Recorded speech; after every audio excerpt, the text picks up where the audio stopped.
Assalamualaikum warahmatullahi wabarakatuh. Perkenalkan, nama saya Rema Cantika Ralita Tria, NIM 202251137.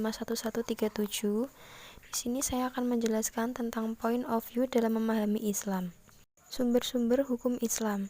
Hukum Islam primer. 1. Al-Quran, kitab suci agama Islam yang diturunkan kepada Nabi Muhammad lewat malaikat Jibril.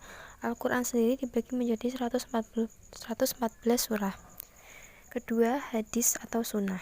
Perkataan, perbuatan, ketetapan, dan persetujuan dari Nabi Muhammad SAW yang dijadikan landasan syariat Islam. Hukum Islam sekunder.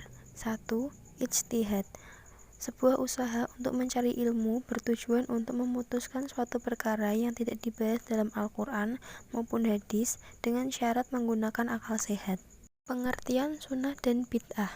Sunnah sebagai segala sesuatu yang dilakukan oleh Nabi Muhammad SAW, baik berupa perkataan, perbuatan, maupun berupa takrir, pengajaran, sifat, kelakuan, perjalanan hidup baik sebelum maupun sesudah menjadi Nabi. Yang kedua, bid'ah, suatu perbuatan yang tidak disadarkan dari Nabi, yang berarti sesuatu yang ditambahkan maupun dikurangi tidak sesuai dengan ketentuan. Kaidah dalam ibadah. Ibadah merupakan suatu perbuatan yang dilakukan semata-mata untuk mengharapkan ridho Allah Subhanahu wa Ta'ala. Dasar hukum ibadah termuat dalam surat Al-Baqarah ayat 21. Ada dua macam ibadah. 1. Ibadah hasab atau khusus, ibadah yang ditetapkan Allah seperti sholat, puasa, dan haji.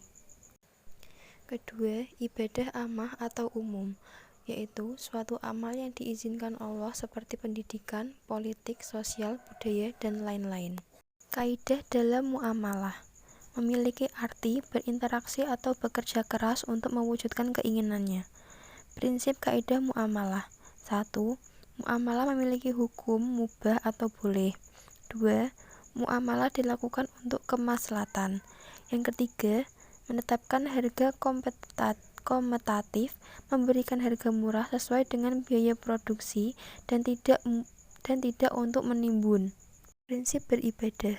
Adapun prinsip beribadah: 1. Hanya menyembah Allah semata. 2.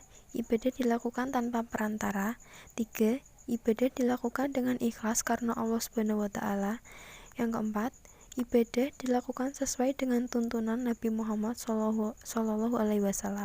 Tujuan beribadah.